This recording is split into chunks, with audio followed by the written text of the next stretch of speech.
Hey, what's going on, guys? Welcome back to another monster video. So in today's video, I'll be reviewing the monster Thundercane Jelly from level 1 to 100. You can obtain this monster free to play from the breeding event. I made a video on it yesterday, so make sure to check that out if you haven't already. But anyways, I hope you're all excited, and if you are, smash like button, subscribe to the channel, notifications on. Anyways, let's go ahead and get started. So huge thanks to my teammates for purchasing lots and lots of gem packs, and that rewarded me with over 2,000 cells basically. So I was able to basically craft this monster, and as you guys can see, we have it ready here. This gives me some vibes of that one monster. What's his name? Influxor?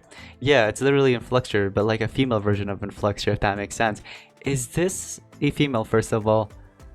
Oh, never mind.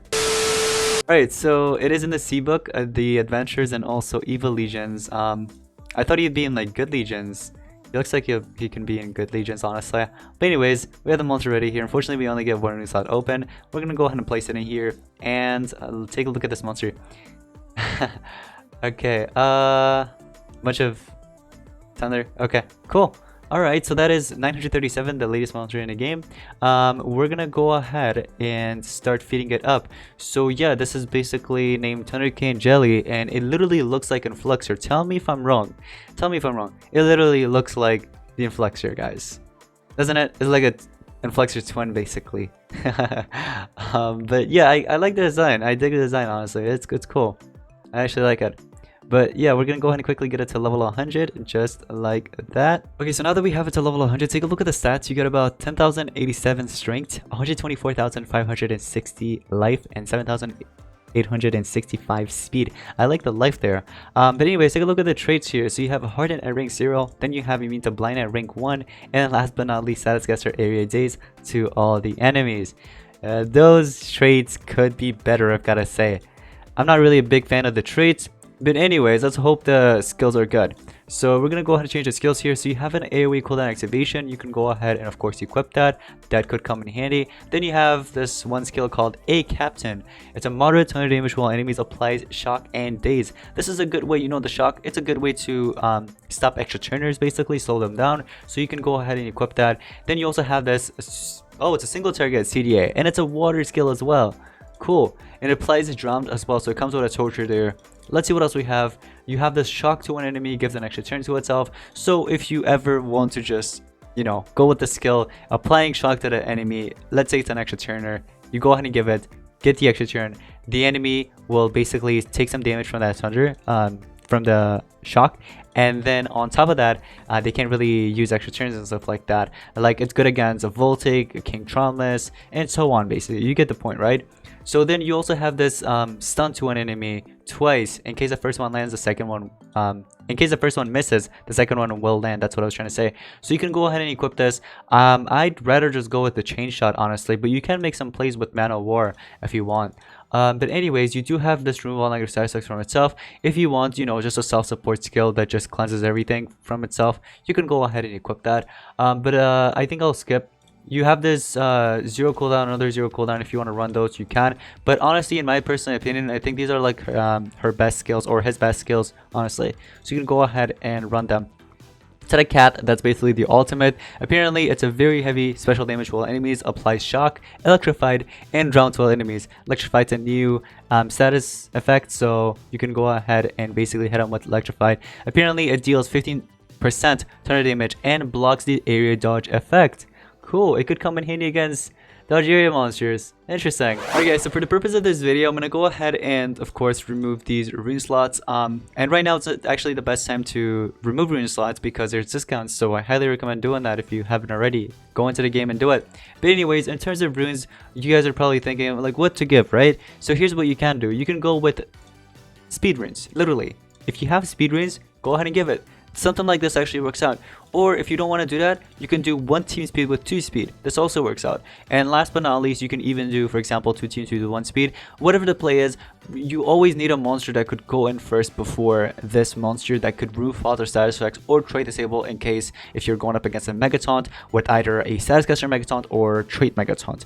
So because you don't just want to go in and then all your skills will go towards that Megataunt and all your deny skills goes towards that, you can't really do much, you know what I mean? Because it's just the Megataunt that took all of of it, you need a monster that could either remove positive status effect, or if that Megataunt has the Megataunt as a trait, you want to trait disable it, you know what I mean? So you can go ahead and affect the other monsters in the team. So what I'm personally going to do, I'm going to go with, for example, these 2 speed runes and 1 team speed, and I'm going to go ahead and show you guys a monster that I'm going to pair up with this Thundercane jelly, so that actually works well. Now before I do that, let's go ahead and take a look at the relics. For relic slots, you have a staff. This is actually good. So what you can do is give in Master Staff if you have that. You can also do Equiliria Staff. Cigarette Staff also works out. If you want to do Can of Atlantis, go ahead and give it. And last but not least, the one and only Pump Seed Staff. So if you have Pump Seed Staff, go ahead and give it.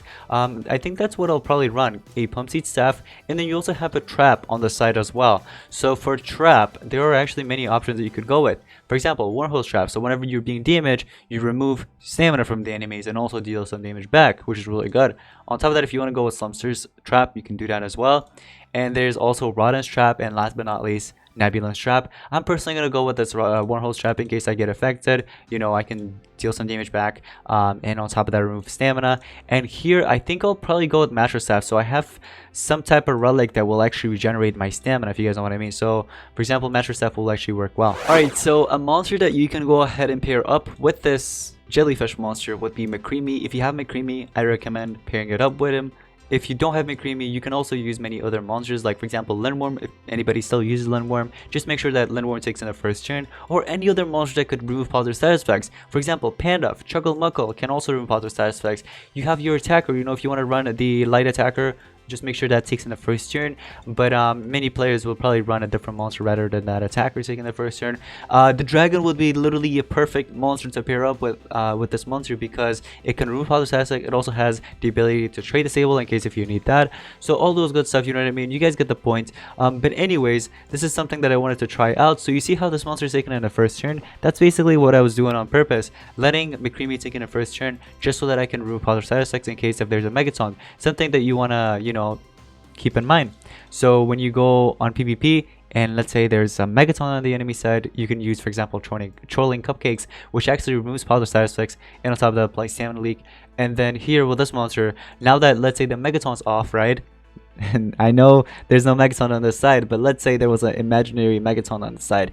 What you could do is hit everybody with CDA after cleansing that Megaton, so you can affect everybody now. So basically what the CDA does, or cooldown activation, it basically makes the enemy not really attack. Okay, oh, I got my ultimate. No, I wanted to use that. I hope they don't die, because I want to use my ultimate there. Okay, they didn't die. Oh, never mind. Never mind, I thought they had survived that. I really wanted to use my ultimate there. The reason why I'm not doing this on PvP is because the monster's not ranked up high enough. So the players that I battle on PvP, they're like level 150s and 140s, so it's hard for me to win with this monster, you know what I mean? So yeah, but anyways, we're gonna go ahead and do that.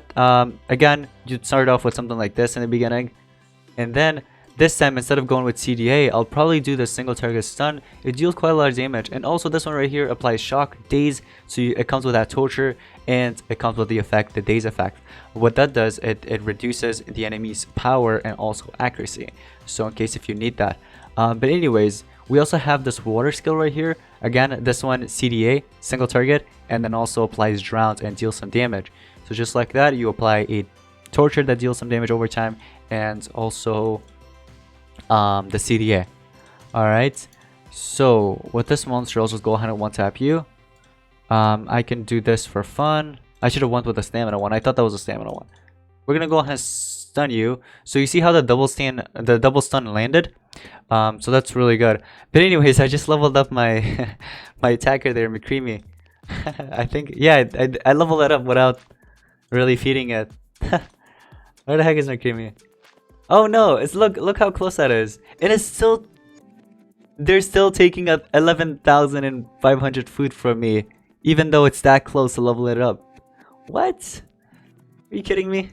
Anyways, so yeah, overall, I'm not really a huge fan of this monster, to be honest with you guys. I don't think it'll be meta, but you can definitely make some plays here and there with running it with another monster. Again, the trail long monster, the dragon, that monster is literally the best to pair this mythic up with. Because it can cleanse, it can also trade the table to the enemy, and then right after with this monster you can either stun, shock, and daze, or you can hit them with TDA. So I hope you guys did enjoy today's monster review on the monster Thundercane Jelly. Let me know in the comments down below what you guys think about this mythic in the comments down below. But that's going to be pretty much it. Thank you all so much for watching. Let's get to the next one. Peace out.